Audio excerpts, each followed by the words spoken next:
estáis aquí en persona acompañándonos, como a los que seguís la transmisión por streaming.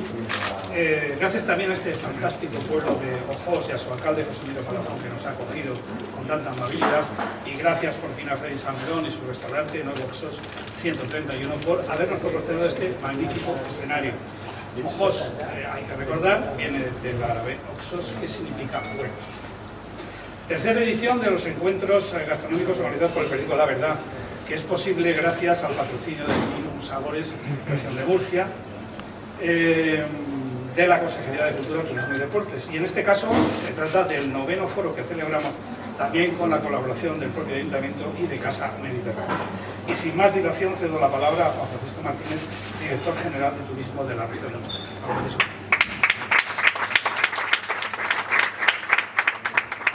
Muy buenos días, muchísimas gracias a todos por estar aquí. Me comentaba Pachi anteriormente que hemos tenido que venir a uno de los municipios, dicho con todo el cariño, más pequeñitos de la región de Murcia, para reunir a tanta y a tanta gente, con lo cual yo mis primeras palabras de agradecimiento por estar aquí.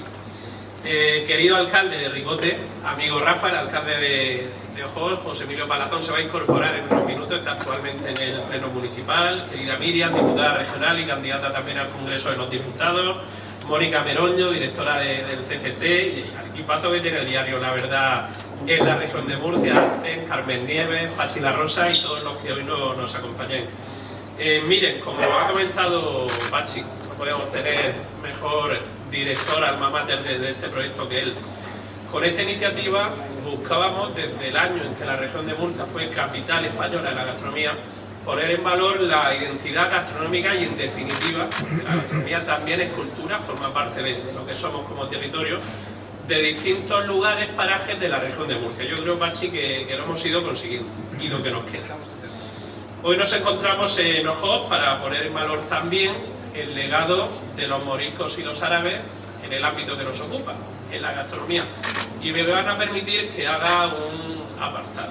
Hablando de, es importante que se sepa, recordarlo, que desde el Gobierno regional de Fernando López Miras tenemos el compromiso de que cuando recibamos 2,5 millones de fondos Next Generation que están comprometidos y que tienen que llegar antes de que finalice el año, podamos invertirlo íntegramente en los 4 municipios menores de 5.000 habitantes del Valle de Ricote para poner en valor distintas infraestructuras que tienen que estar destinadas a uso turístico, gastronómico y, en definitiva, darle un impulso a esta joya que tiene la región de Murcia, que es un referente a nivel nacional e internacional, porque les voy a comentar una anécdota. Esta misma semana el alcalde de Ojos, José Emilio Palazón, y yo recibíamos por sorpresa un correo electrónico de una investigadora de una universidad de Estados Unidos que nos preguntaba sobre las actividades que ya durante el año el Ayuntamiento de Ojos celebra, pone de manifiesto, para conmemorar ese aniversario, ese 1613 en que los moriscos fueron expulsados del que es el último reducto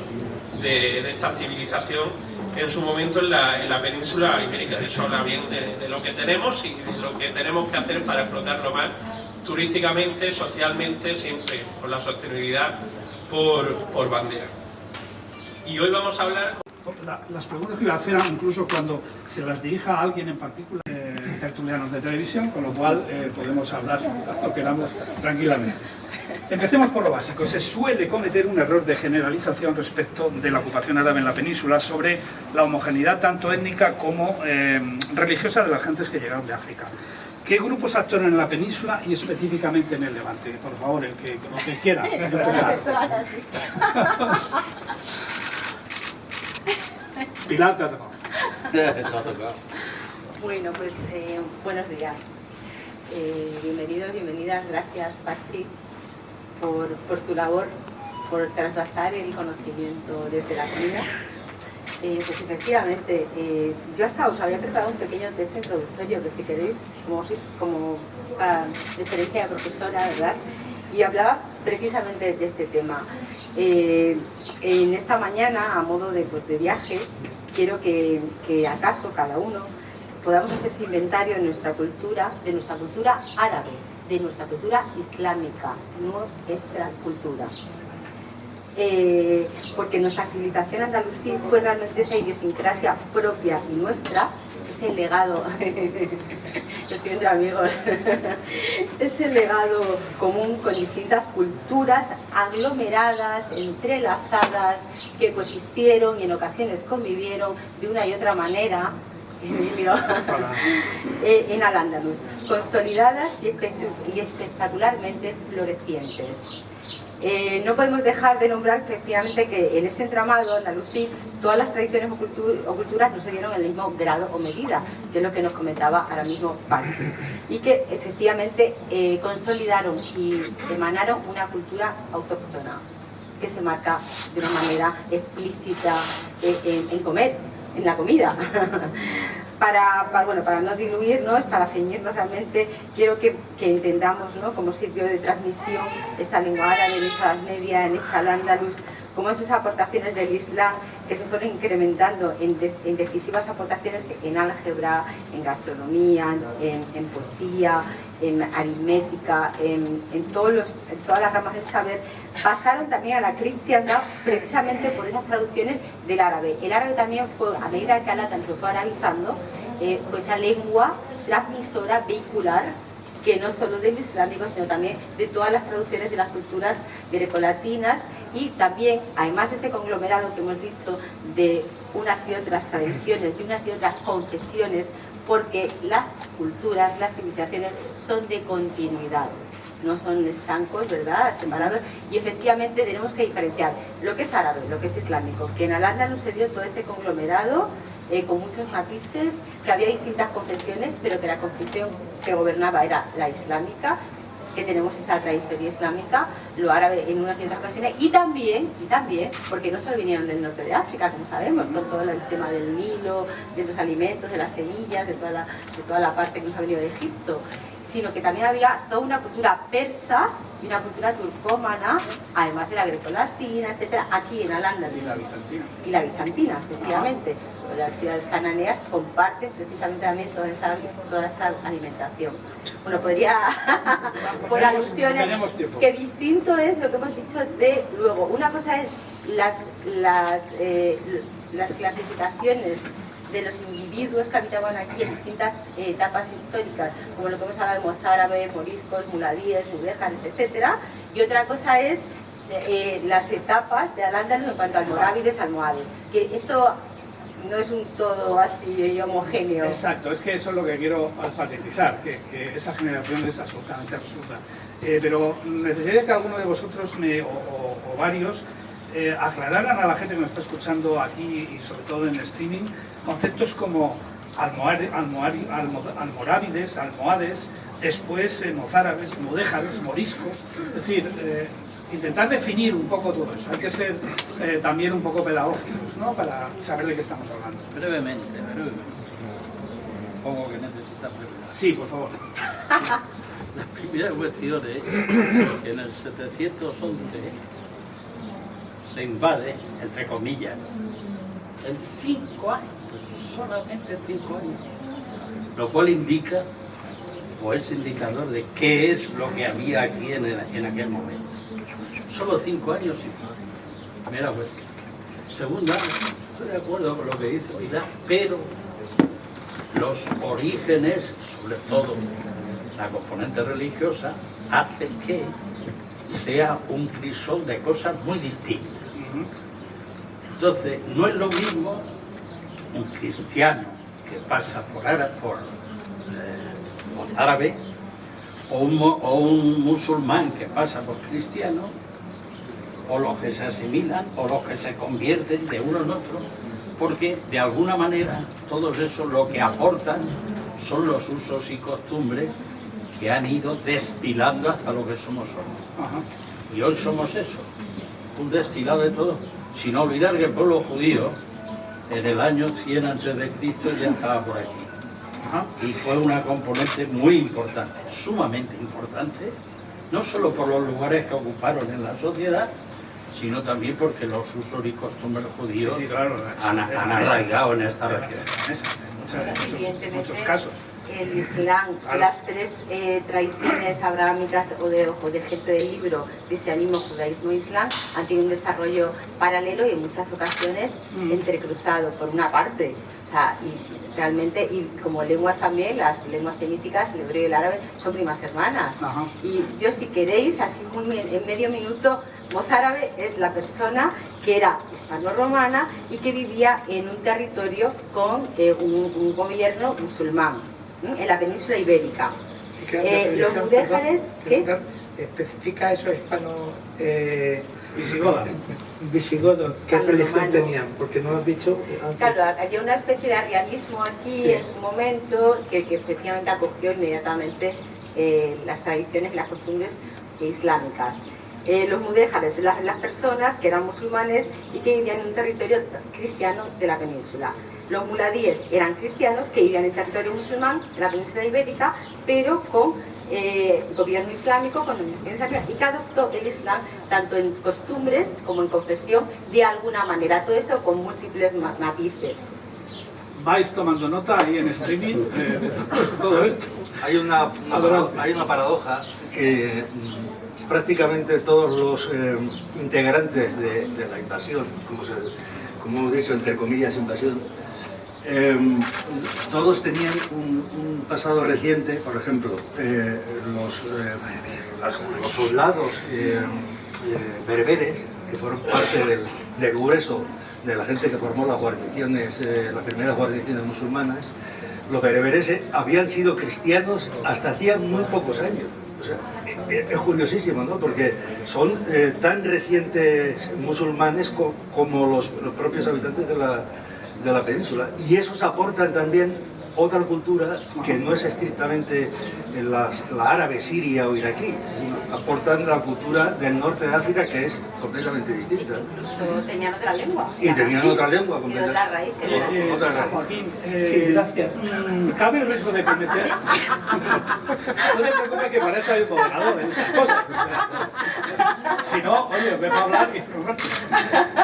¿cabe el riesgo de cometer ese mismo error de generalización, hablando de los hábitos alimentarios, respecto del legado que hemos recibido?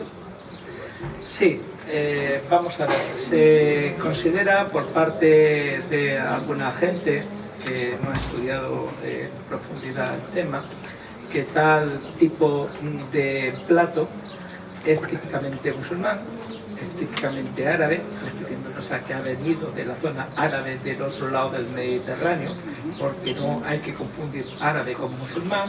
Los árabes son una minoría oligárquica, tanto en lo religioso como en lo político y lo militar, que capitanea la invasión musulmana del 711 y que antes, ya en el siglo VII, había intentado un desembarco desde Túnez en la zona de Levante, siendo rechazadas por las fuerzas visigodas. Hecho que, por cierto, no se enseña todavía en la escuela, ni siquiera en la mayoría de universidades.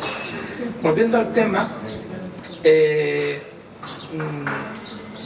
cierto es que hay unas tradiciones gastronómicas típicas de cada lugar y de cada cultura, pero a lo largo de los milenios en las que el Mediterráneo fue el primer mercado común que existió durante esos milenios, pues se intercambiaron no solamente semillas, sino frutas, adaptaciones, y se intercambió también recetas con toda esa gente que llevaba con ellos no solamente su propia religión para imponerla o hacer que la gente se llegara a convertir de buena fe en distintos lugares, sino que llevaba el resto de elementos culturales. Y la gastronomía, que la tenemos que ejercer por fuerza todas las personas, todos los días, salvo que queramos caer en la enfermedad, pues varias veces al día. Era algo elemental. En ese sentido, creo que es muy interesante recordar que el más importante gastrónomo medieval que tenemos como recolector de cerca de 700 recetas en el siglo XIII, era murciano, y Racine, sabes tú muy bien, que has escrito sobre él, y que aunque ese libro lo escribió en Túnez, pero lo escribió porque allí encontré el mecenazgo para poder tener tiempo para escribir todas esas tradiciones que trae, incluido el arroz con leche, que es la primera receta que tenemos. Luego hablamos de la zurala, pero efectivamente Sí. de alguna manera era un ejercicio, por decirlo así, de nostalgia por ese paraíso perdido. ¿verdad? Exacto, Porque exacto. salir de aquí al Son exilio. recuerdos de juventud en este Exacto. sentido gastronómico. Pero volviendo al tema que me has preguntado, que me parece muy importante de tener en cuenta, es el siguiente.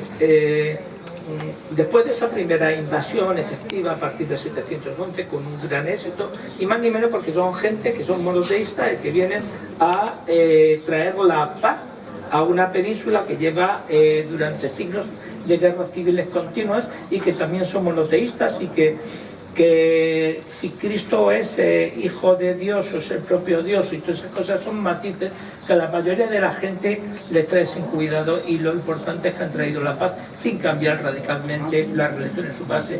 Que se llame Jehová, Yahvé o Alá, el nuevo Dios, no tiene ningún tipo de problemas.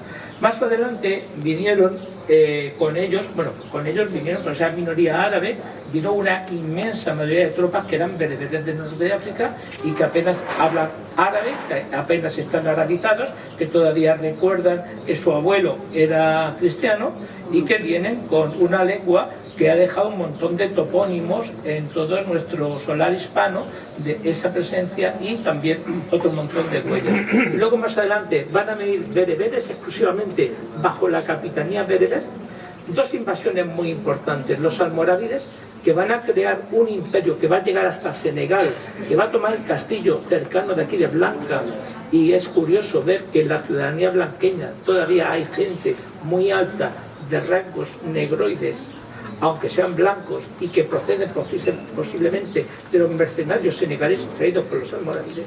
Más adelante vendrán para sustituir ese imperio los almohades, y más adelante, a partir de 1228, aquí en el Valle de Ricote, en Jud, se levantará contra los almohades y será el último rey o emir de Al-Ándalus, porque después lo que tendremos serán califas o otro tipo de elementos de poder en Granada, pero en el reino de Granada. Pero el último rey musulmán se levantó aquí en el Valle de Ricote. Tenemos que procurar ser más breves, porque si no, que me estaba no recuperando. vamos a pasar de la primera página de preguntas. Pero es verdad que es todo súper interesante, pero tenemos que hacerlo un poco más ágil, ¿vale? Alberto, todo esto se traducía al final en una diversidad de maneras de relacionarse con la comida, porque la religión es un gran condicionante de los hábitos alimentarios. Sin duda. Y determinante. Yo creo que es importante dilucidar que de nuevo en el tema de la alimentación aparece con motivo de lo que estamos citando, el leitmotiv. Si nos retrotraemos o avanzamos al momento actual, en el momento actual lo hemos delegado todo. Hasta la alimentación está en manos de la industria alimentaria. Lo hemos delegado. En aquella época, ¿qué se pretendía? ¿Y cuál es el cambio cualitativo con respecto a la etapa anterior y desde luego la etapa romana? Es la preocupación constante por la salud de todo el mundo. No solo a nivel mundial, Averroes, Abenzoar, Maimónides, todos estos dictan de alguna manera el escenario en el que se tiene que mover la alimentación, que todo va por cuidados, sino que se traslada a esto que estamos hablando, porque al final lo que estamos diciendo es que con la invasión árabe vienen los árabes, que son los dirigentes, y los bereberes, que es el segundo nivel. Y cada uno de ellos trae normas, usos y costumbres que trasladan, pero todo es en un marco común, permanente. Y me adelanto a algo que me vas a preguntar después de Ibn Rashid, que lo que aporta es precisamente cómo preocuparse de qué cosas comer, en qué orden comer, etcétera, todo buscando la salud, por un lado. Y por otro lado, a los árabes le atribuimos, y es cierto, el uso de las especias. Pero las especias también cambia el sentido de su uso, porque en la época romana y anteriores era simplemente buscando evitar la caducidad de los alimentos. Pero por primera vez, cuando los árabes se instalan aquí, en Al-Ándalus, es para dar sabor, para cambiar no solo la apariencia, sino la percepción que se tiene de las cosas. Es decir, van buscando de alguna manera la emoción, no solamente el alimentarse. Y ese es el cambio cualitativo. Todo muy, diríamos, en un anacronismo, por supuesto, pero hoy diríamos todo muy progresista. Total. Porque es revolucionario. Claro, claro. Enrique,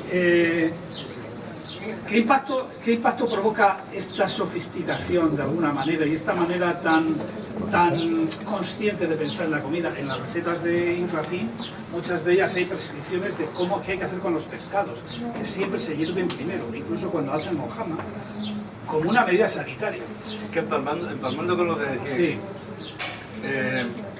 se ha detectado que una gran parte de las recetas de alimentación coinciden con las recetas farmacéuticas. Es decir, la perspectiva de los gastrónomos, entre comillas, árabes, es que la gastronomía cura. Y que en un último extremo, una gran verdad que es que somos lo que comemos. Entonces, fíjate, esa frase que la tuvo que decir Feuerbach 700 años después y todos dijimos, mira, estaba estudiando Abu Zacarías, es un tratadista sevillano del siglo XI.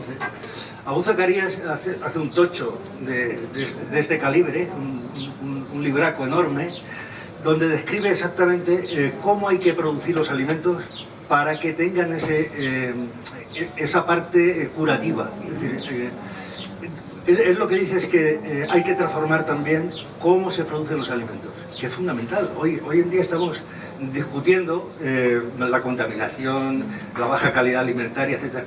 Esto ya formaba parte de las preocupaciones de los tratadistas árabes en ese momento.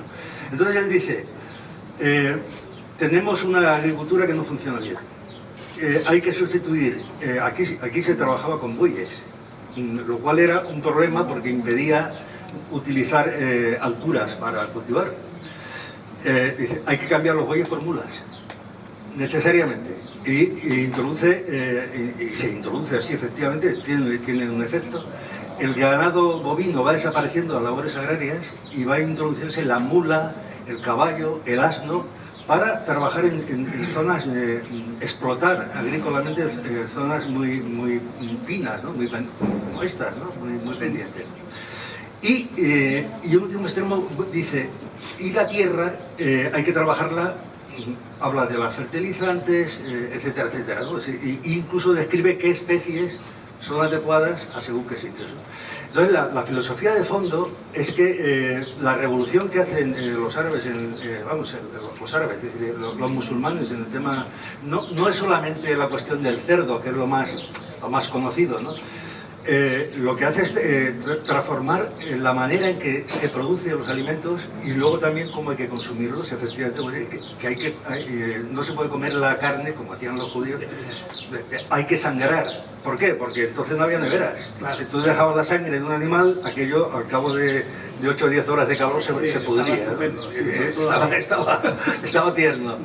Entonces es muy importante este concepto que trasladan, porque cuando traen productos, el arroz, por ejemplo, ¿no? El arroz es una palabra árabe, al-arroz.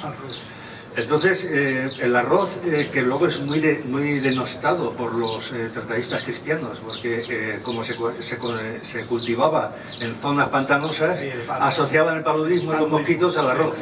Pero el arroz es fundamental, lo traen precisamente por las cualidades alimenticias del arroz, los minerales, etcétera, etcétera, ¿no?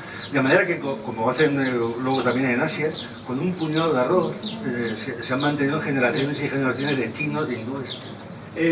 Fijaos, si hoy dice alguien aquí, tenemos que cambiar la agricultura que no funciona, la que se monta. Ya lo dijeron los árabes en ese momento y la cambiaron.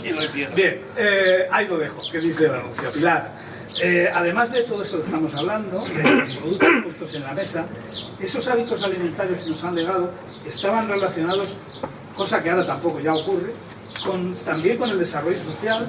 científico e incluso, bueno, de la medicina ya lo hemos estado viendo. Claro, es un poco ese sentido integrador, ¿no? Holístico, de cómo estos pensadores, esta ciudadanía andalusí era capaz de conciliar la parte del una cosa esencial que aquí tenía que salir y que todos vivimos, el buen uso del agua. Una zona como el Valle de Ricote y como todas las zonas ya se heredó todos esos artefactos de la época grecolatina, efectivamente, pero una sofisticación, y lo vemos reflejado no solo en el sistema de regadío que tenemos aquí, de lo del sur, las norias, las terrazas que ya estaban para poder aprovechar este tipo de orografía para cultivar, y todo este artefacto que lo vemos en los nombres, toda la terminología, ¿verdad? Todos los vocablos, todos son árabes, son arabismos en nuestra lengua.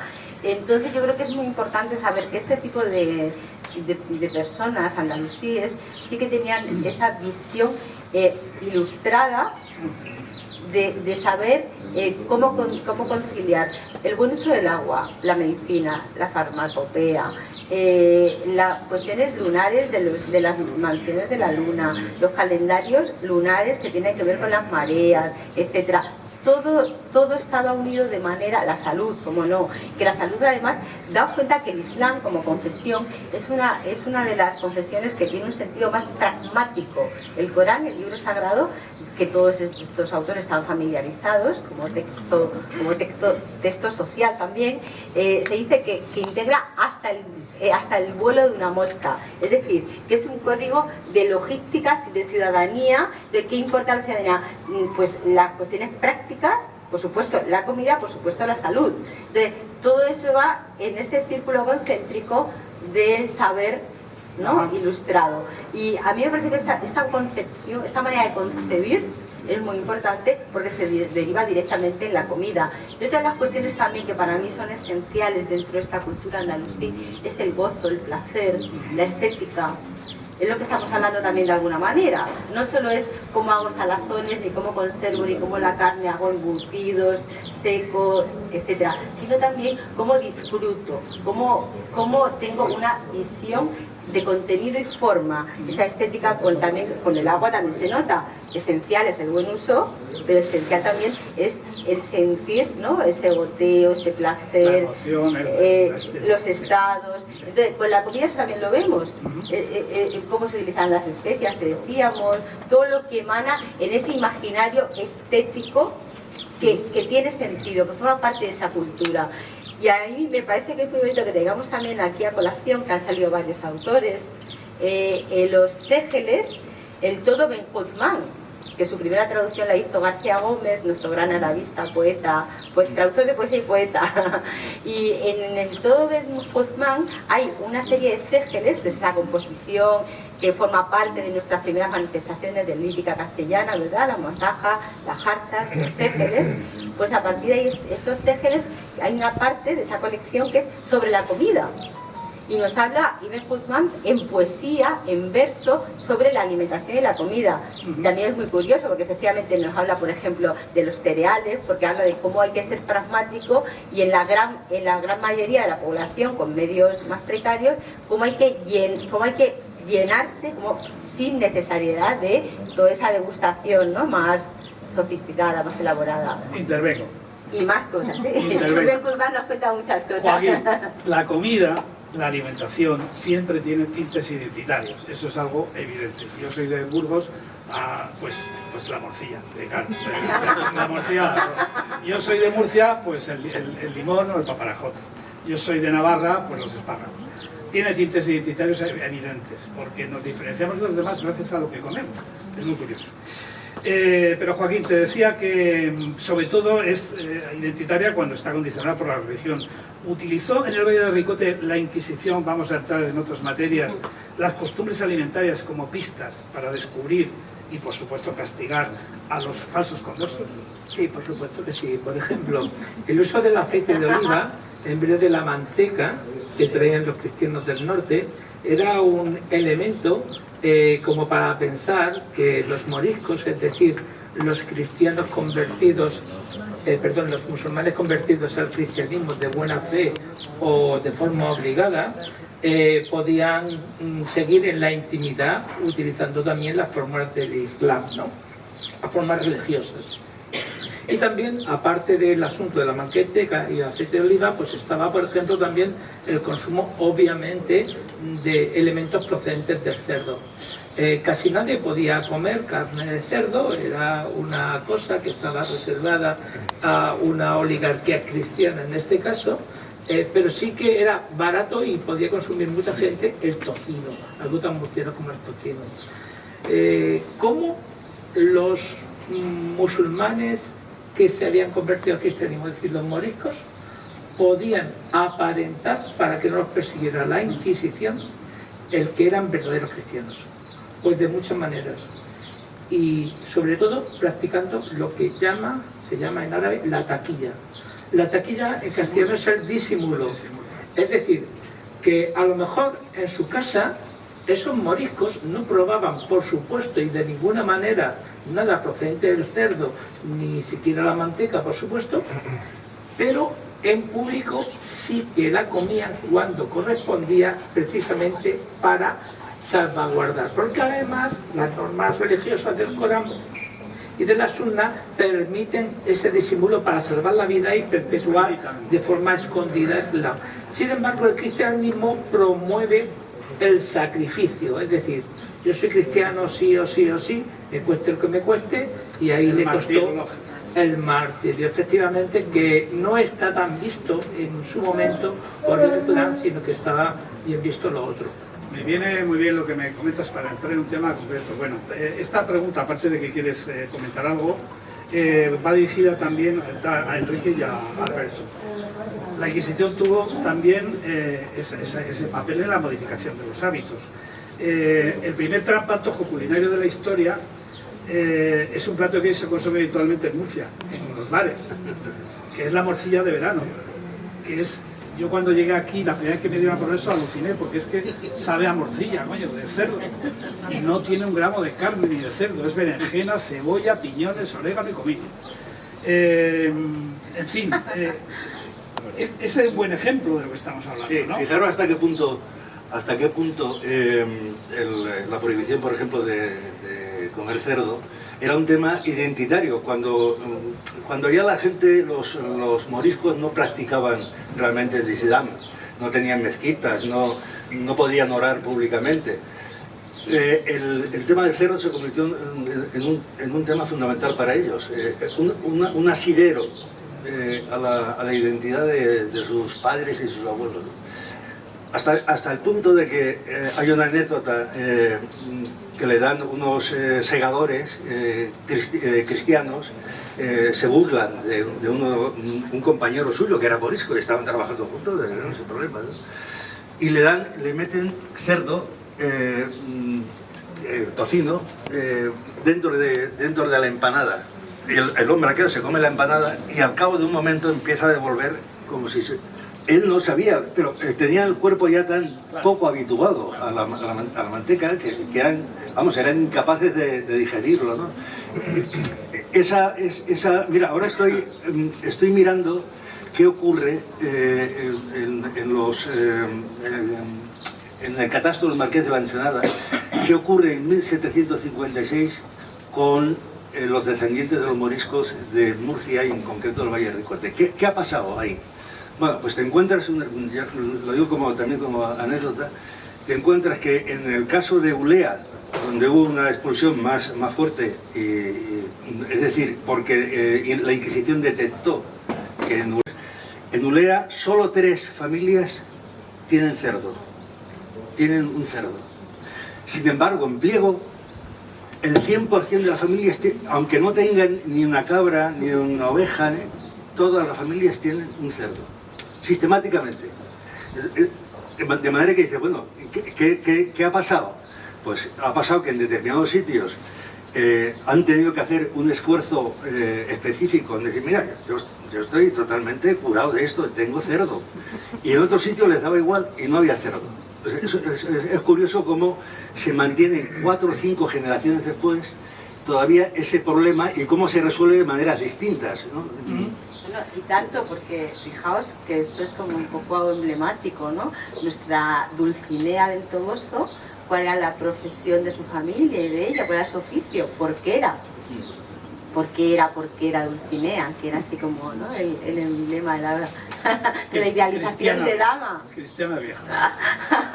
Alberto. Sí. Años después. Iba a decir, trampantojo aparentemente es un acróstico de trampa para el ojo. Es decir, es dar a entender lo que no es. Eso en la cocina moderna actual es permanente y constante. Falso, no sé qué, falso. Aunque el invento incluso es anterior. Antes de pasada hemos referido, o hemos dejado de referir un aspecto importante, y es que además de todo esto que estamos hablando, lo que aparecen son nuevas tecnologías, nuevas maneras de hacer y tratar los alimentos. Y en concreto con el que ha citado de la morcilla, no es muy seguro lo que voy a decir, pero casi. La berenjena, el uso de la berenjena embutida es muy anterior. Ya existía. No es con motivo de lo que estamos hablando, siglo II y XIII, sino que el pueblo judío, los judíos introducen la berenjena pero tratada con horno, a diferencia del origen árabe, que es de otra forma. Pero lo que es la morcilla embutida en las propias vísceras de los animales es anterior, probablemente antes del siglo I. Morcilla de cerdo. No, hay morcillas de todo, como sabes, y en general embutido es todo lo que se mete dentro de una tripa, y ahí pues cabe prácticamente todo. Y entre otras cosas cabe la berenjena, y la berenjena se usaba ya antes. Por lo tanto, lo de trampantojo es una interpretación actual. Claro, naturalmente. De algo que, es una referencia, bueno, pues que Dios sabe. Pues exacto. Como las empanadas en el siglo de oro, ¿no? Que en fin, desaparecían los gatos en los alrededores de las panaderías donde... Y que también era una manera, como antes te citaba, de poner dentro de la empanada cualquier cosa, que trata de cerdo. Pero escuchadme, Pilar, en contra de otra generalización, había musulmanes de la península ibérica que comían cerdo, y desde luego que bebían vino. Es decir, al final el pueblo llano, que es de lo que se trata, comía lo que podía, que generalmente era cereales y muy poco más. Entonces echaban a la boca lo que pillaran. Era comida de subsistencia, ¿no? Sí, lo que hablábamos, ¿no? Que incluso en una composición poética se habla de esa comida de hartar, ¿no? Que todas las comidas tradicionales, el cocido en mi tierra, yo soy extremeña, no soy burgalesa, pero... Algún defecto tenías que tener. ¿Has visto? De hecho, bueno, cocida además con poleo, que se cogía de los riachuelos, con carne de lagarto. Que a lo que había, lagartos. Muy bueno, por cierto, ¿verdad? Fina, delicada, exquisita, sí, sin ninguna grasa, muy en forma de como la carne de conejo, de pollo. Sí. Bueno, efectivamente, lo que estábamos comentando, que uno de los ejemplos de ese doble filo, ¿no? De cómo tener que estar en esta sociedad, son precisamente los michirones.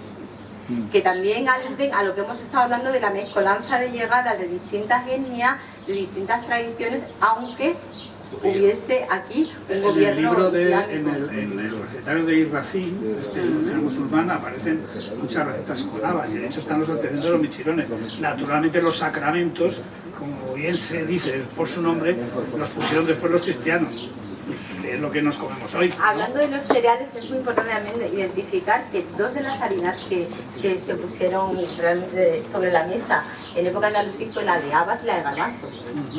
Que eran todos el falafel que comemos, el ful, fijaos en los misioneros, ful, que es haba, está por todos los países árabes como una comida tradicional y de aperitivo, popular. Las almortas, También. La harina de gachas las gachas que se hacen en Castilla-La Mancha, harinas almortas, son de origen árabe también. Sí, la harina de habas y garbanzos. Y de eso se ha alimentado durante cientos de años el campesinado en Castilla, por ejemplo, la gacha, el morto. Y cómo se le ha añadido, ¿no?, al michirón, con esa etimología, ¿no?, de las personas, de esa llegada de las huestes de Egipto, el Yum, ¿no?, el ejército aquí a Murcia, esa descendencia que nos comenta Roberto Clinton de la etimología de los michirones, que cuando buscas realmente no tiene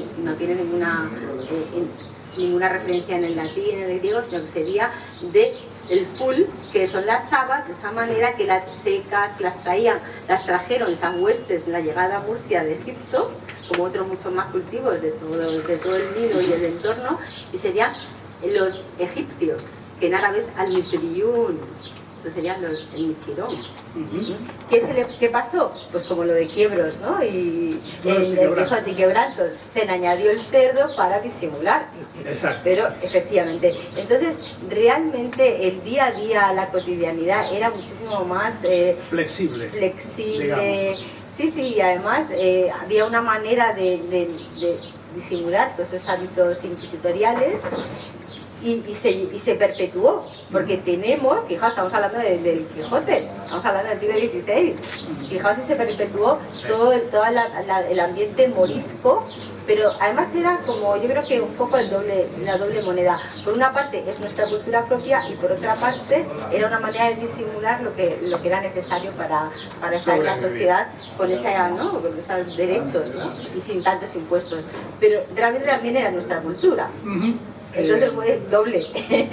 Joaquín, esa cocina tan sofisticada y cara que aparece en los recetarios, hay que recordar que hasta que siglos después se inventa un señor llamado Gutenberg, inventa la imprenta, un libro era un artículo de auténtico lujo, que solamente tenían acceso a él los poderosos. Esos recetarios son siempre de comida de los poderosos, en general, aunque en el libro de la Frugela sí que hay algunas aportaciones de cocina más popular, pero en general eran muy sofisticados. Pero bueno, aparte de eso, incluso su legado ha quedado en los hábitos de comportamiento en la mesa, en el orden de las comidas, en técnicas de cocina como el costrado, ¿no? Sí, efectivamente, en ese asunto y en otros muchos más, por ejemplo, nosotros en las excavaciones, los que nos dedicamos entre otras cosas a la arqueología andalusí, nos encontramos con mucha frecuencia con grandes fuentes. La mesa andalusí, la mesa musulmana en general, se sirve la comida en grandes fuentes que se llaman al-rifor, y con la mano derecha es con la que se cogen los alimentos y nunca con la mano izquierda, porque la mano izquierda es para el uso de la higiene personal. Ya se pueden ustedes imaginar qué tipo de higiene, es una mano impura y por lo tanto se usa la derecha. Y en platos donde se sirven con redomas, salsas y distintos tipos de aceites, es donde se moja con la mano esa comida que se va a llevar a la boca. Entonces nos habla de ese tipo de uso en la mesa durante cualquier momento del Islam y durante todas las superficies del Andalus, de ese uso de la comida en fuentes, de comida comunal. Y si eran muy rigurosos y la tradición hispano-visigoda previa no les pesaba, si eran rigurosos, los hombres comían por un lado y las mujeres por otro, siempre por más separado. Seguro que no era así.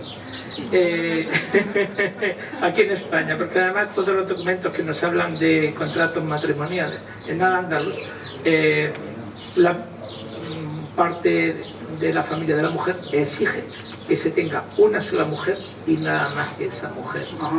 Es decir, que aquí eran monogámicos en su inmensa mayoría, importante. Con respecto al vino quería hacer un comentario, y es que a los moriscos españoles no les costó mucho hacer taquilla con el consumo de vino, porque se han encontrado en yacimientos enteramente musulmanes, se han encontrado lagares de fabricación de vino. Y es más, se sabe que tanto almorávides como almohades acusaron a los dirigentes andalusíes previos o sincrónicos a ellos que se resistían a que consumían vino, y que era una de tantas razones por las que tenían que venir a poner orden en la fe. Mira cómo se ponían en tiempos del Rey Lobo, ahí en Monteagudo. Exacto, sin ir más lejos. Sin ir más lejos, ¿no? En parte será difamación por parte de almorávides y almohades, pero en parte no hay necesidad de esa difamación, porque parece que ahora está documentado el comercio exterior de exportación de vino y poemas, además con posiciones Claro, pero políticas. además en la propia Fudala, aunque no aparece guiso con vino, porque es un invento creo que de los judíos, no quiero estar equivocado, pero se utilizan muchos otros licores La fermentación alcohólicos. dátil, O sea, la vid, claro, los dátiles, por ejemplo. En fin, bueno, Alberto, de hecho la Fudala, que es de lo que estamos también hablando, que recoge esta sofisticación, es la única obra de Ibn Racine que ha llegado hasta nosotros. Es curioso porque este hombre acabó siendo un sabio, una vez instalado en Túnez, escribió bellas obras, se sabe, pero ninguna nos ha llegado a nosotros, solamente un recetario. ¿Por qué es tan importante un simple recetario? Aunque ya hemos digamos, dejado de utilizar algunas de las razones, y concretamente este. Voy a dar dos razones fundamentales. Una es nuestra, genuina, es murciana. No olvidemos eso. Es el texto más antiguo en español. Quiere decirse que hasta hace un par de años que ha empezado a considerarse el Llibre del Coc de Ruperto de Nola, figura, cuando se metan algunos de ustedes en internet verán que por todas partes aparece como la referencia genuina. Últimamente ya empieza, creo que con mucho esfuerzo, especialmente de algunos, se va considerando que es el primer libro escrito. Y es murciano, primeramente. La segunda es de carácter conceptual. Insisto, tú lo has trabajado y lo sabes de sobra lo que voy a decir. El concepto de dieta no es la prescripción de determinados ingredientes que hoy manejamos. Es lo que querrían los que se dedican a la dietética, tampoco sé por qué razón, que es un estilo de vida. Y cuando se entiende que la dieta es un estilo de vida, significa que es algo más que una receta. Nosotros lo estamos dando como receta, pero tiene un objetivo. Y eso Ibn Racine lo deja expreso. Y por otro lado, la tercera, había dicho de datos, voy a dar una. Es que tenemos que saber que casi todo lo que vemos, conocemos, tratamos, ya se ha visto antes. Nada nuevo en este universo. Ya lo era. Y la segunda, que todavía es más revolucionaria, porque los franceses tienen como primera referencia de la tortilla a la francesa un documento de 1600. Pero es que Ibn Racine se fue, escribió el libro en 1245 y ya la describe hecha con las manos, porque todo se hace con las manos, pero ya la describe. Dos datos importantes, además de que es un conjunto de recetas, como tú bien sabes, muchas de las cuales están en vigor. Sí, sí, en los bares de Murcia. Uno va a los zagales y seguro que se come algo que procede de esa época, fijo, ¿vale? Enrique. Al igual que Ibn Racine, bueno,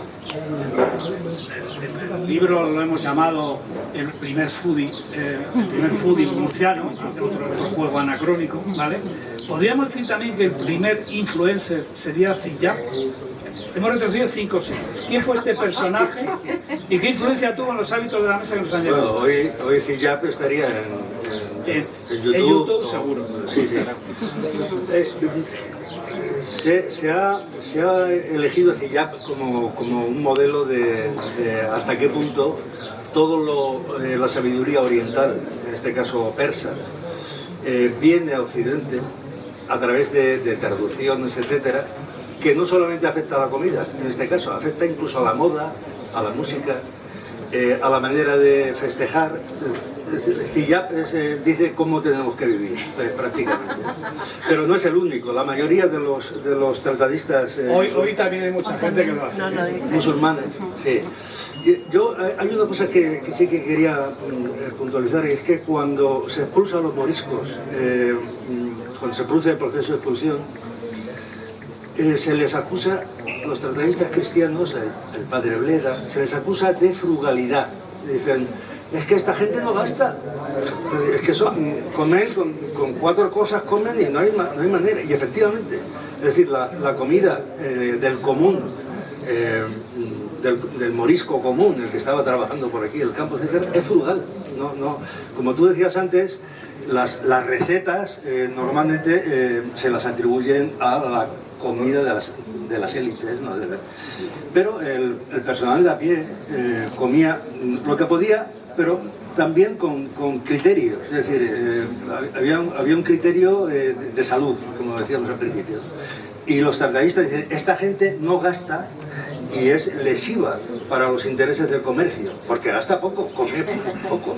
Los moriscos tenían, entre distintas familias, tenían un amasijo de huesos de cerdo. Y entonces los colocaban en la puerta de la casa para que cuando pasara el padre rector o el familiar de la Inquisición dijera, bueno, aquí se come cerdo, ¿no? Los huesos estaban dando vueltas a lo mejor un año para arriba y para abajo. Se alquilaba. Se alquilaba. No, Como los perros en la pandemia. Entonces, en la Edad Media había una figura, no, en la Edad Media, no más adelante, no me recuerdo en la data, pero existía una figura que era el sustanciero, que era un señor que iba con un hueso de jamón recorriendo las casas y alquilaba por minutos y horas el hueso que con una cuerda bajaba, estaba en la olla y se volvía... Y en Galicia con el unto, con el cocino. Claro.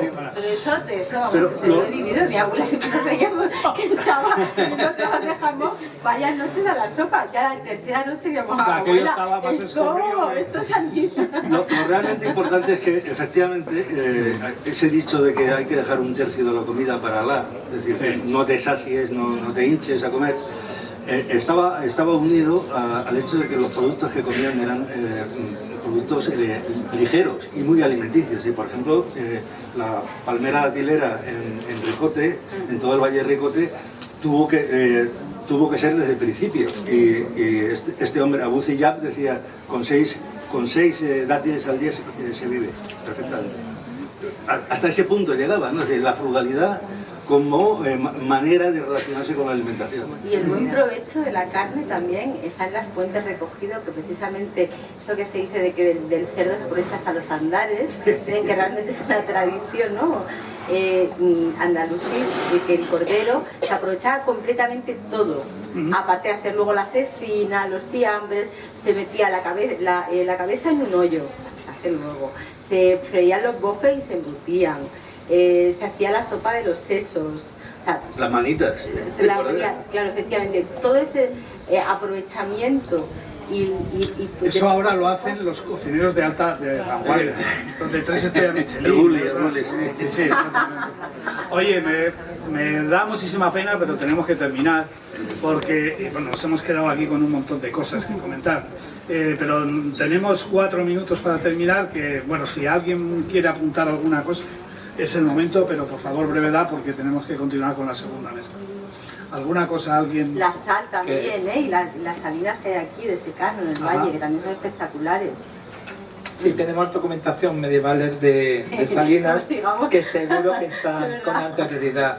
La sal son un elemento profiláctico fabuloso en muchos sentidos, ¿no? Y ese cocer el pescado mata una cosa que ellos no sabían que existía. ¿Pero eran anisakis o qué? Exacto, pero lo hacían, Y la sal también lo mataba, porque el cloruro sódico, el cloro y el sodio son venenos y mataban las bacterias que son tan abundantes en los pescados. Y el poner hinojo... Si hay que recoger, perdón, una síntesis de todo esto, es que todo este legado que tenemos, que son 2000 años, porque los árabes vienen de este legado, sí que podemos recoger una cosa importante, y es que la comida es salud, y es la fuente principal de salud, de manera que ahora cuando estamos discutiendo el tipo de comida industrial, etcétera, etcétera, tenemos que echar la vista atrás, y eso no es malo en ese sentido, sino muy bueno, echar la vista atrás y decir, bueno, hay que recuperar determinadas tradiciones alimentarias que son sanas.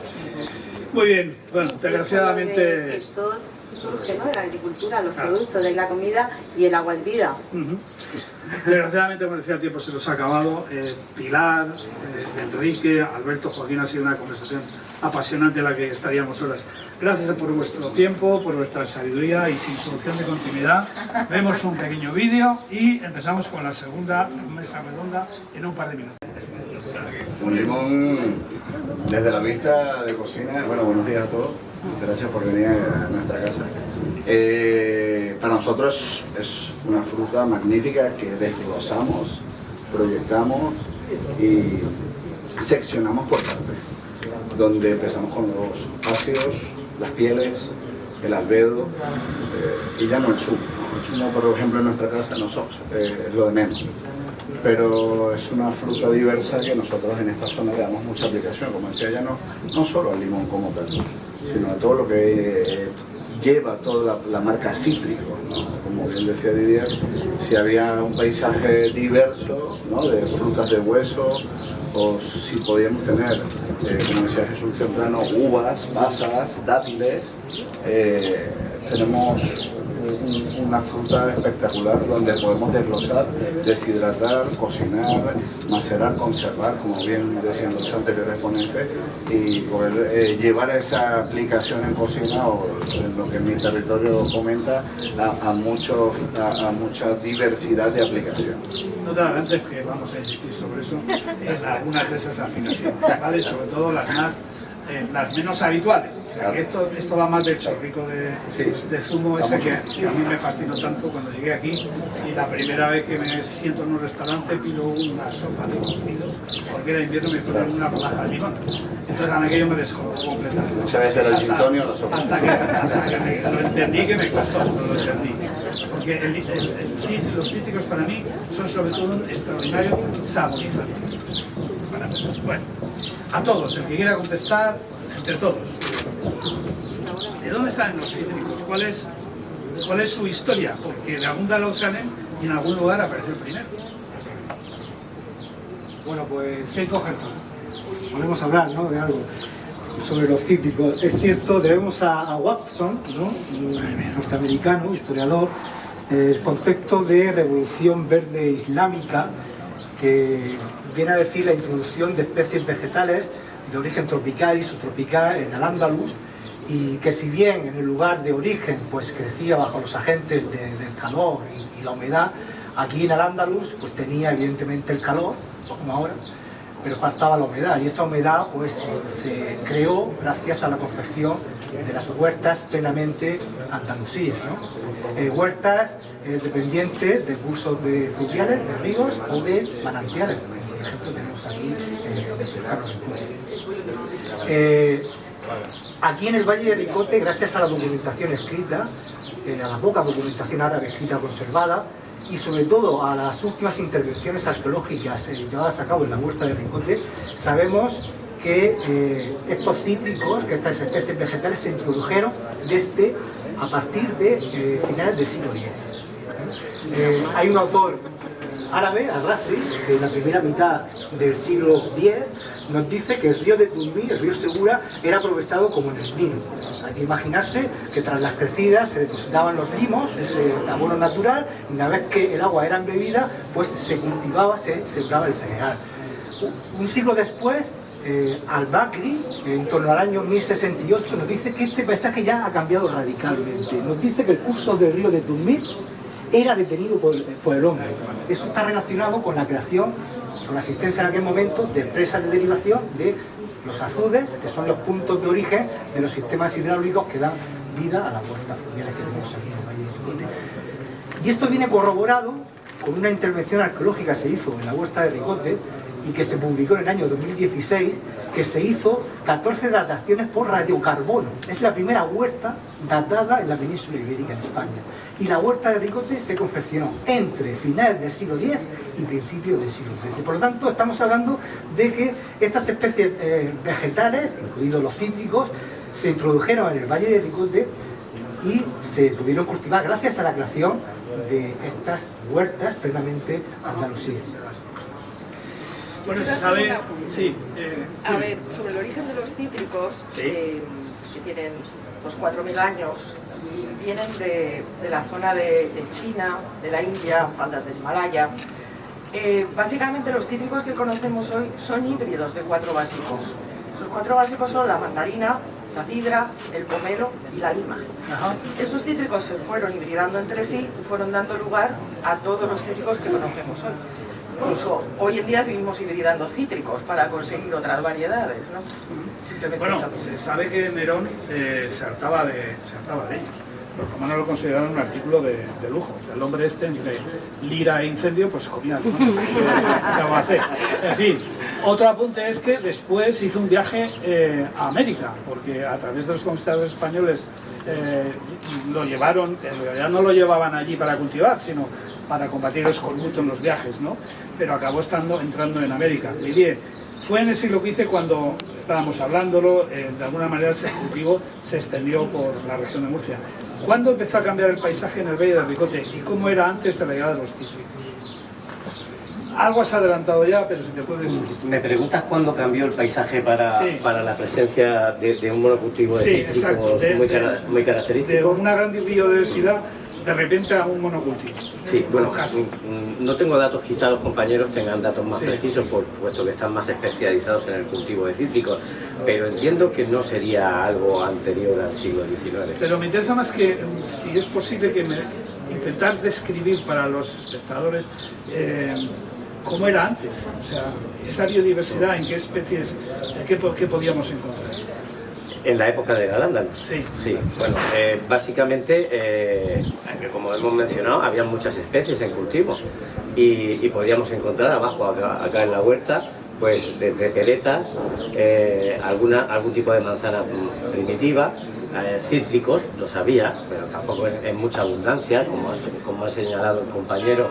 Hay que recordar que el limón no entra hasta el siglo XII, y aunque el andalusí hacía un uso del limón, pero no era tampoco una parte fundamental de su dieta.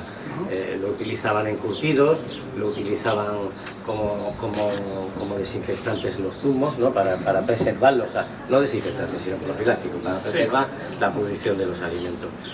En la huerta encontraríamos infinidad de plantas herbáceas que cubrirían los suelos. Lo que promueve el Al-Ándalus es la rotación de cultivos, y por ejemplo Ibn al-Awan menciona explícitamente que recomienda una rotación de cultivos a lo largo de todo el año para que esos suelos siempre estén cubiertos con un cultivo. No quería que los suelos se insolaran porque perderíamos fertilidad. Curiosamente mencionaba, creo que ha sido Enrique en las ponencias anteriores, que han sido muy interesantes, nada nuevo bajo el sol. Bien, cuando estudiamos la parte que vengo a defender, que es la parte agronómica del Al-Ándalus, nos sorprende, como en todas las demás áreas de su cultura, lo innovadores que es. Y entonces, bueno, ya Ibn al-Awan está planteando técnicas de cultivo que ahora se nos promueve desde Bruselas. Ahora nos dicen que mantengamos una cobertura vegetal en los suelos, porque garantizamos que no haya pérdida de suelo por migración del mismo, por erosión, impacto de gota de lluvia, insolación, pero también garantizamos un bioma rico. Cuando tenemos un suelo totalmente cubierto de vegetales y además distintas especies y rotación de las mismas, lo que vamos a facilitar es la proliferación de un bioma rico y equilibrado, que por supuesto pues, va a contribuir en una disminución de presencia de fitopatógenos.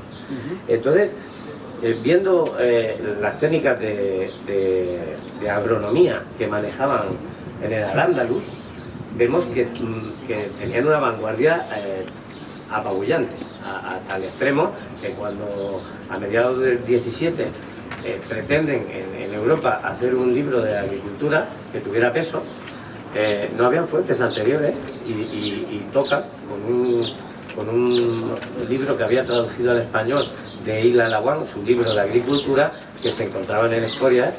Gracias, Felipe II, por todo lo que hiciste con los libros.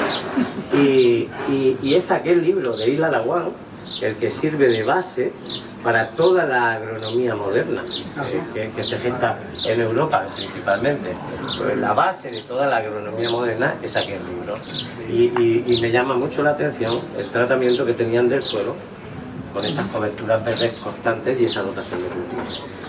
Ya nos tú dices que el limón es como el cerdo, que se aprovecha todo, ¿vale? Luego hablamos del uso específico en la gastronomía y la cocina, pero cuéntame ¿Qué otras aplicaciones tienen los cítricos en otros campos? No el limón, los cítricos. Los cítricos. Vale, sí, yo siempre digo que hago esa comparación, ¿no? Porque al final te das cuenta que el cítrico se puede aprovechar absolutamente todo. Por ejemplo, nosotros, una tontería que no utilizamos, asociamos siempre cítrico a zumo, ¿no? A mí eso me da mucha rabia, porque lo que es la fruta, puedes utilizar el albedo, que es la parte interior, puedes utilizar la piel, que lo ha dicho antes. ¿El albero para qué? Porque el albero siempre Albedo. se dice... Albero de albedo. Siempre se dice que cuando utilizas un limón hay que procurar pelarlo todo porque eso amarga. Claro. Depende de la variedad. Es que hay Vale. muchas variedades de cítricos. Esas cosas hay que Claro. aclararlas. Claro, Y el amargor tampoco es algo malo. Claro, el punto que tú le quieras dar a lo que estás cocinando, evidentemente. Ya te digo que no solamente aprovechamos lo que es la fruta, la piel, el interior, etcétera, sino que las hojas, aquí en Murcia, por ejemplo, hacemos los paparajotes, pero en Tailandia, en la comida tailandesa, se utiliza la lima kefir. Sí. Y la lima kefir lo que se utiliza básicamente es la hoja. Como un laurel. Exactamente, como si fuese un laurel, por ejemplo. Pero bueno, y te decía yo, aparte de la gastronomía y la cocina, es que en cosmética, en medicina, por supuesto, hay una cidra que es conocida, el nombre latín es Citrus medicinalis, que ya te está diciendo para qué se utilizaba en la antigüedad. Sí. Se utiliza para productos de limpieza, se utiliza para aceites de masaje, se utiliza para jabones, para champús, se puede utilizar la flor que se puede destilar, por ejemplo, para jabones, pero también se puede utilizar lo que es la piel del cítrico. Se pueden utilizar las hojas también. Entonces, incluso las ramas que utilizan, o sea, cuando hacemos escarda, que podamos todas las ramas, lo que hacemos ahora, en vez de quemarlas, es triturarlas. Eso se incorpora luego con la propia tierra. De compost. Efectivamente, de compost. Pero no solo eso, sino que esas ramas o ese resto, ese serrín que queda de las ramas, se puede utilizar como combustible. No. Que no se utiliza, ni se conoce ese uso, evidentemente. Y de hecho yo creo que una forma de poner en valor los cítricos es buscando otras aplicaciones que no sean las de zumo, las de como la naranja. Claro, sí. ¿sabes? Porque estamos acostumbrados nuestra mente, lo primero que he dicho, asociamos cítrico a zumo. No, tiene otras aplicaciones y hay que buscar esos mercados, yo creo, para poder mantener la industria de los cítricos o la agricultura de los cítricos, ¿no? Ajá. Tú hablas de los cítricos como otros hablan del atún rojo. Sí. O sea, tú te planteas un ronqueo del limón. También porque es fácil sacar la mano y cogerla. Sí, más fácil que un atún de 300 También como ya no es fácil de engañar, siempre la estoy trayendo y me trae cositas. Claro, cuando te planteas en tu vida salir de la zona de confort, ¿no? Con conocimiento, ya no por este debate ni el anterior, que es espectacular, con mi colega Joaquín Salmerón, que siempre nos deja con la boca abierta, te planteas, esa pequeña brecha de por dónde me puedo entrar, ¿no? Y al venirnos nosotros aquí a Ojos, Lucía Riquelme, mi mujer y yo, y plantear un concepto como SOC 131 y rodeado de cítricos, era brutal no hacer algo, era un pecado, ¿no? También la gastronomía se ha ido masificando y cada uno tiene una rama. Y en Ojos hacía falta poner en valor, no los bizcochos borrachos que están hechos con bergamota, que ya tienen su hueco en la gastronomía murciana.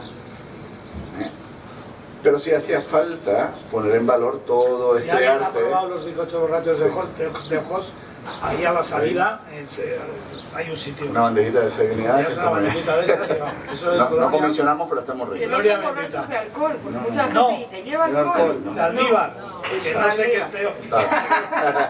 Que no sé qué es peor. Poner en valor el conocimiento de todas estas personas con su trabajo diario de esta siembra, mantener la finca. Los que no conocéis la joya del valle y los que lo conocéis es brutal. Hacen visitas, luego nos tienes que contar lo de las visitas. La ruta de los cítricos es brutal.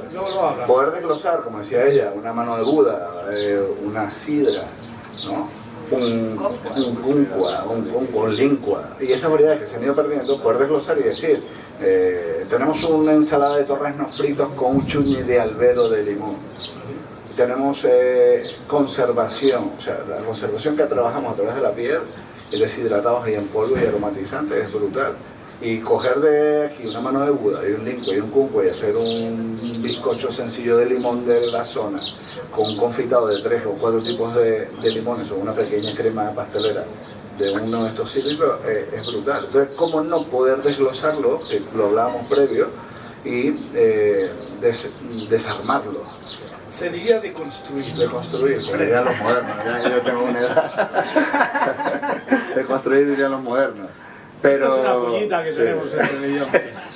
Pero sí que es cierto que es muy fácil poder trabajar con estos productos y poder profundizar dentro de esa proyección de decir, vamos a llevar los cítricos un poco más allá, no solo que se quede solo con el zumo y con lo que estamos acostumbrados de una lima o un limón, ¿no? Que originalmente era el lima. Sí que es bien cierto que nosotros intentamos explotar el 100% de esa utilización, y con el jefe de cocina Alejandro, que trabaja aquí en esta casa, pues vamos confitando pieles, vamos haciendo infusiones y poder proyectar otro tipo de cítricos en el paladar, ¿no? De eso se trata, de la tierra al plato. Genial, del territorio. Exactamente. Jesús, si hay una habitual que identifica a Murcia del resto del mundo, ese es indiscutiblemente el limón. Bueno, no vamos a apoyar esta afirmación con multitud de chistes que circulan al respecto, ¿vale? En fin, los árabes cambiaron para siempre el paisaje del Valle de Ricote, pero no solo por los cítricos. De alguna manera hicieron una auténtica reordenación del territorio, ¿no es eso? Así es. Es cierto que la documentación nos habla, ya desde el periodo morisco, incluso a mediados del siglo XVIII, que aquí se producía, la zona del Valle de Ricote era la única, ojo, dentro del antiguo reino de Murcia, donde se producía naranja y limón, ojo, para exportarlo al resto de provincia, incluido Vitoria, donde se bajaba en herraje, es decir, gracias a la labor de los arrieros. Incluso se exportaba al extranjero. Eso lo dice la documentación del siglo XVIII y del siglo XIX. Incluso la naranja de Ojos era tan rica que se surtía la Casa Real. Sí, esta es tan rica, sigue siendo rica, es la mejor. Y esto, pues la documentación nos dice que esta exclusividad dentro del antiguo reino de Murcia, que procede del periodo morisco del siglo XVI. Aquí no solo se exportaba limón y naranja y otros agrios, como el bergamot que ha comentado Feli, ¿no? Sino que también se exportaba la uva para pasa. Es decir, la uva, la vid, pues se podía consumir al fresco o para elaborar mosto o vino, y evidentemente se deshidrataba para poder comercializarla y poder exportarla pues por toda España y el extranjero. Y hemos documentado una cosa súper curiosa que se me pusieron los pelos de punta cuando lo leí, no me lo creía. En el año 1590, pasas del Valle de Ricote, con esa denominación, pasas del Val de Ricote en un concejo de Galicia. Por lo tanto, tenemos aquí una triada mediterránea, no mediterránea, sino una triada barricotí, morisca, que es la naranja, el limón y la pasa. Pues toda una base histórica, Freddy, para darle vuelta a los fogones, ¿no? Ya no. Tú cultivas las variedades más comerciales, ¿de acuerdo? Pero tienes tu laboratorio de cítricos con variedades antiguas y exóticas. ¿Te ves como proveedora de cítricos de alto valor añadido destinados a la alta cocina? Eso me gustaría. A ver, en mi familia siempre se ha cultivado el limón Berna, que es el de aquí, evidentemente, y la naranja, exactamente, y pues la naranja típica de aquí, etcétera.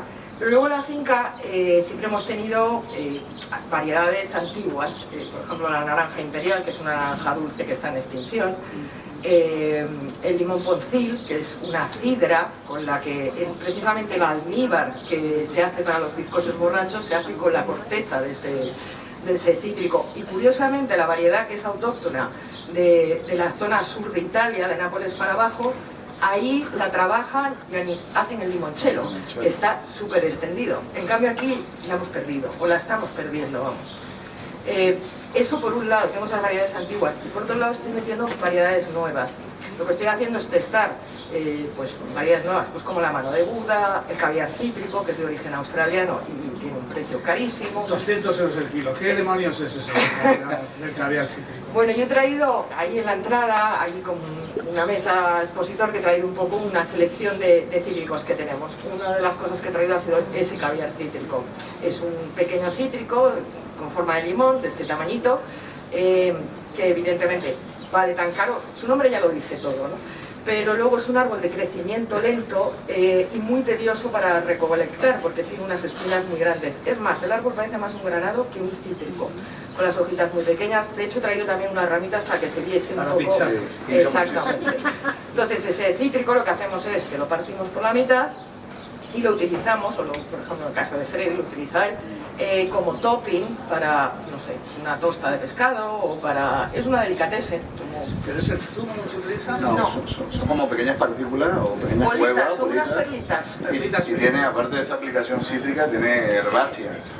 Tiene una parte muy verde vegetal que es muy invasiva. Sí. Y la verdad que el sabor que tiene es más a lima que a limón. Y lo que me estabas preguntando sobre el tour de los cítricos, dentro de la finca, bueno, pues un poco mi empeño por dar a conocer la citricultura, igual que se conoce la viticultura y se conoce el mundo del vino, ¿por qué no se va a conocer la citricultura? Hago una actividad que se llama el Tour de los Cítricos, donde lo que hago es una pequeña ruta por toda la finca, dura aproximadamente 2 horas, y en esa actividad voy explicando historia de los cítricos. Cuéntalo todo, ¿cuánto vale eso? Nada, eso, da 15 euros por persona, 2 horitas. A nosotros nos viene muy bien porque claro, la gente se hincha a probar cítricos, sale ahí muerta de hambre, viene al restaurante. Una cosa excepcional. Mira todo el tour de los Pero es que hemos creado una simbiosis. Eso es sinergia, eso dice. Oye, Freddy, volvamos a la gastronomía. Tú eres venezolano, como he dicho, y has recorrido un poquito del mundo, ¿vale? En tu experiencia tenemos que aprender de las cocinas de la otra orilla del Atlántico nuevas formas de usar los cítricos. Bueno, sí, bueno, teniendo en cuenta que siempre como cocinero autodidacta que soy yo, siempre hemos mamado esa influencia de los ingredientes, no solo de la cocina tradicional que has podido ejercer durante toda tu vida, o como decían antes los anteriores tertulianos, que gracias a Dios teníamos que comer sí o sí, ¿no? El hábito de comer siempre ha estado en la humanidad, mejor o peor, más tierroso, más crudo, siempre ha estado, ¿no? Y las tendencias de sabor o las tendencias o las influencias en base a la cantidad de ingredientes que podemos ir adaptando en base a la evolución de la humanidad ha ido cambiando, ¿no? Y las tendencias nosotros las hemos ido aplicando. Yo soy un cocinero que cree que en la cocina no hay errores, solo hay sabores, gustos y que cada uno le gusta algo. Y las influencias son inevitables. Comida de la posguerra, comida de la posguerra, o sea, al final todo se ha ido fusionando. Y como decía bien mi amigo Didier, si antes había melocotonero, pasas y dáteles, y ahora está lleno de limones, podemos tener que sacarle partido a eso, ¿no? Y la aplicación de las tendencias de la antigüedad y llevarlas ahora, como decían antes, no es que se sumergía antes el pescado en agua, sí, es una técnica brutal. Pasarlo por agua tibia un par de segundos o salarlo un par de segundos antes de cocinarlo. Lo que pasa es que como se ha ido comercializando, al final todas estas tendencias se han ido olvidando. ¿Quiénes las aplicamos? Bueno, aquellos que tenemos muy buenos amigos con muy buenos productos y hemos ido empezando a aplicar ese conocimiento en esa base. Los ceviches brutales. Nosotros hacemos un ceviche que no está tan ácido porque lo hacemos con una crema de bergamota. Doy fe que está... Doy fe. Hay una diversidad enorme en cuanto a la utilización de nuestros cítricos. Que invito yo a la gente que haga sus pruebas, sus errores, sus ensayos en su casa y que pueda también experimentar esa nueva aplicación desde el olvido, ¿no? ¿Siempre ha existido? Sí. ¿Siempre conservamos los alimentos para que no se estropeen? Sí. ¿Desangraban las vacas como decían antes? Sí. ¿Y por qué ahora lo conservamos? O la cocina esta que era en tierra, cocinamos enterrado. Hay mucha aplicación antigua que creo que se ha perdido y que podemos ir experimentando. Y vamos a esperar a ver si ya nos hace una cocina ahí en la finca y empezamos a hacer cosas en la tierra y alrededor de los sitios con los limoneros, y Didier nos sigue trayendo cosas experimentales. Eso es... Didier, el 85% de los cultivos de Valle de Ricote en la actualidad son cítricos, ¿vale? Has dicho antes que una de las tendencias que impulsa la PAC, la Política Agraria Común, es la de recuperar, mediante la agricultura regenerativa, la biodiversidad de cultivos. ¿Cómo se puede revertir eso, teniendo en cuenta que yo supongo, a lo mejor me equivoco, que esto monocultivo es mucho más rentable económicamente para la industria incluso alimentaria que esa biodiversidad? Tenemos un problema. Bien, cuando en el Al-Ándalus van apareciendo esta infinidad de especies que hemos mencionado antes y variedades, además requieren de un estudio de aclimatación. Y lo que vemos a día de hoy es el resultado de aquella aclimatación. Obviamente aquí han permanecido los cítricos porque se dan unas condiciones orográficas y climáticas muy específicas para ellos. Hay que recordar que son sensibles a heladas y toda esa pared que nos está tapando de vientos norte hacen que las insolaciones de mediodía se alcanzan grados de temperatura muy óptimos para el cultivo, así como que se previenen heladas.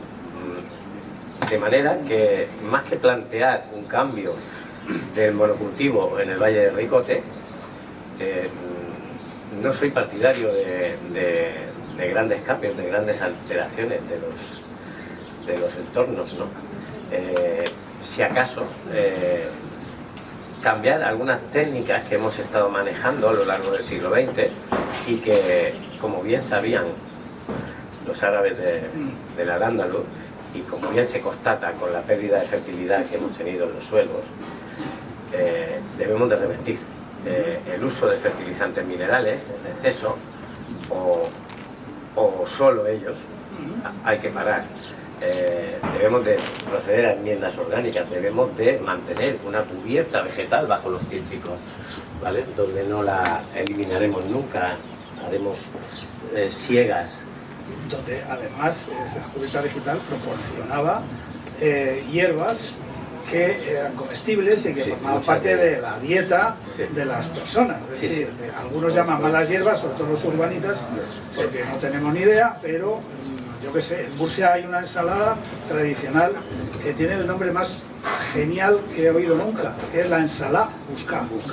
No hay que decir más, ya se sabe lo que es.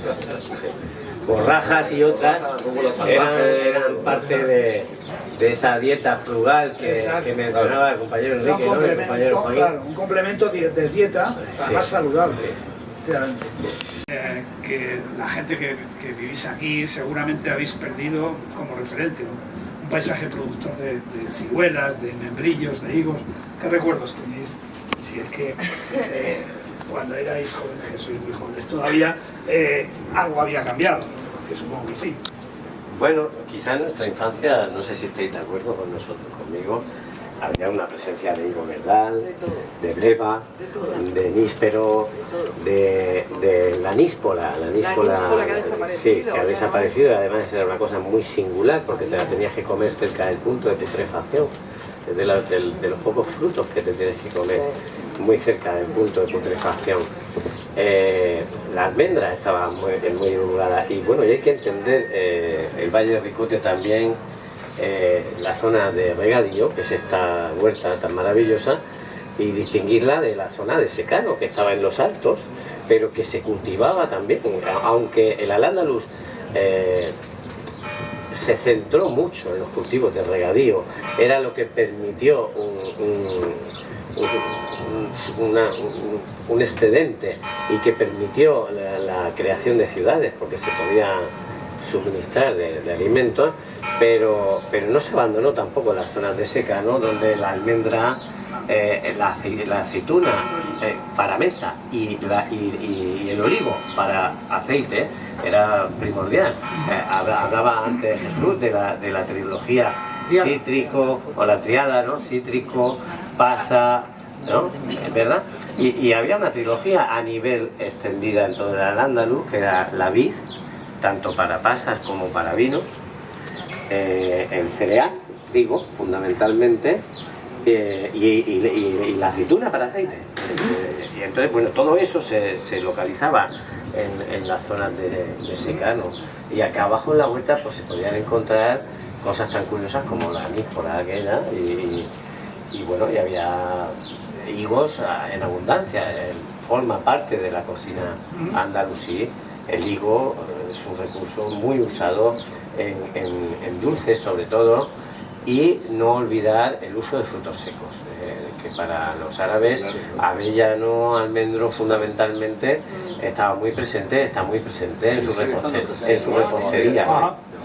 Jesús, es evidente que la mayor transformación, lo hemos visto desde las 10 de la mañana que hemos empezado, del paisaje no solo natural, sino patrimonial de la zona, no solo de la zona, sino de Al-Ándalus, lo ejecutaron los árabes. Pero, ¿cómo contribuyeron en algo los judíos y cristianos en la posterior repoblación? En el paisaje, en la comida, en fin. Prácticamente lo que hubo fue continuidad.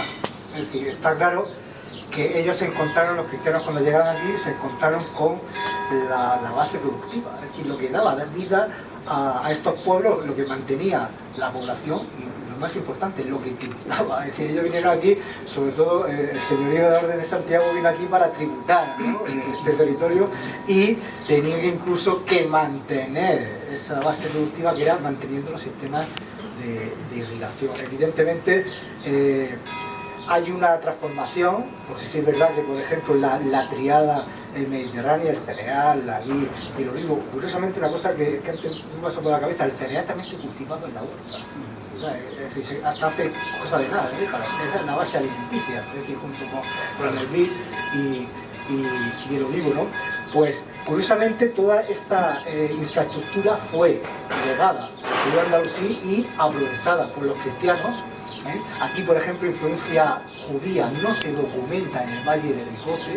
Ojo, solamente tenemos un topónimo hebreo, que es Cajal, la sierra del Cajal que tenemos aquí atrás, que significa barrio, sinagoga, sitio de junta, o cabezo del judío, la ronda de judío que tenemos en César. Pero prácticamente, documentalmente como tal, no se constata la presencia judía. Estamos hablando de una población mayoritariamente mudéjar, como antes se ha explicado, los que se les permite, ¿no?, quedarse bajo el señor cristiano, ¿no?, y de población morisca, ¿no? Pero prácticamente lo que hubo fue un traspaso, ¿no?, del sistema productivo que prácticamente ha llegado hasta el siglo XX. Ajá.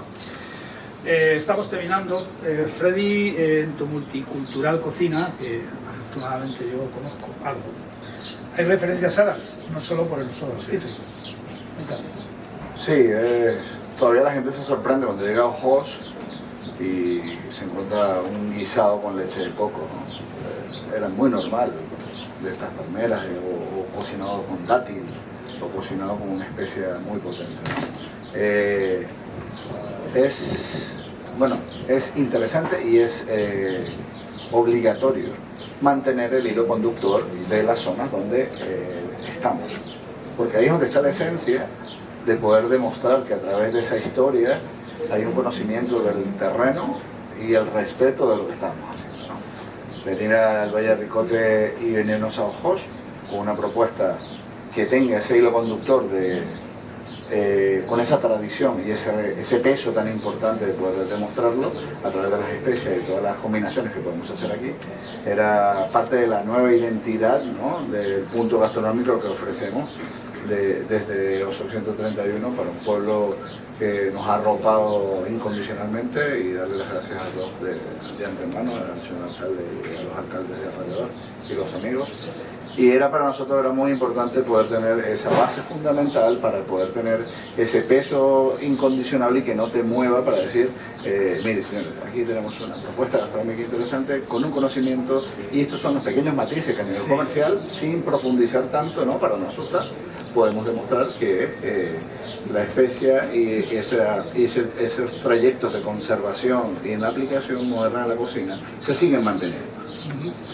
Es muy inteligente por otro lado, y se corresponde con las tendencias de la cocina, incluso de la alta cocina, que está regresando a los orígenes, que está regresando al capitalismo inmediato. Siempre la gente dice, no, la cocina de antes vuelve, ¿no? Sí, siempre está. Claro, ha estado siempre, efectivamente. El tema es que no se ha ido, ¿no?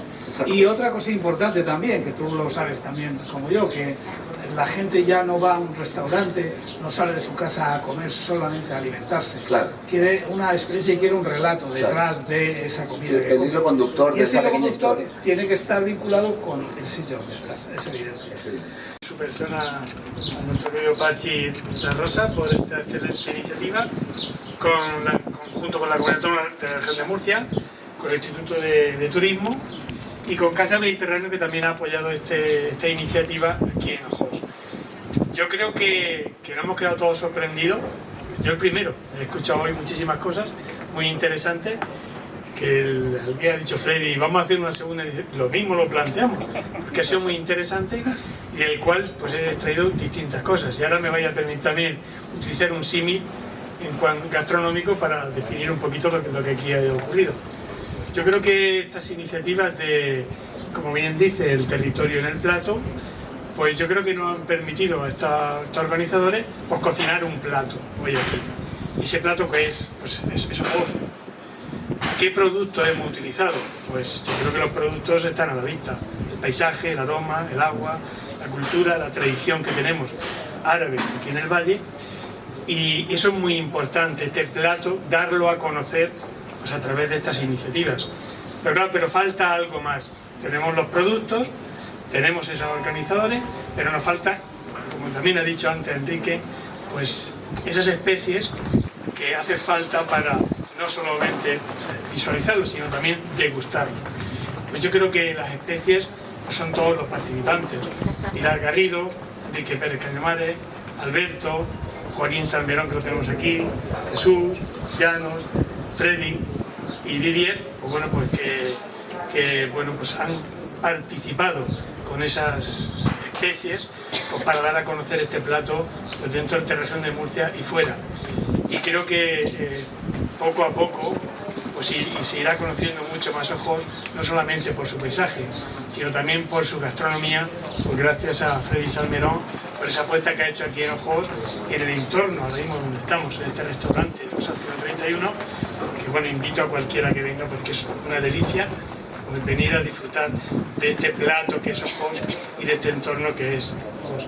Yo sin más quiero agradecer a todos los participantes, a todas aquellas autoridades, como nuestro querido alcalde pues Rafael Guillamón de Ricote, y anteriormente hasta aquí nuestro director general del ITREN, Francisco Martínez, y nuestra futura senadora, pues Miriam Guardiola. Bueno, pues yo creo que sin más que yo vamos a terminar este acto agradeciéndole, como no, a Pachi pues esta gran labor que hace, y os espero ver en otros eventos que seguro que organizaremos en torno a la cocina, y que Pachi seguro que vendrá por aquí, y Freddy pues me volverá loco diciendo que quiere hacer otras cosas, y yo le diré siempre que sí. Gracias a todos. Muchas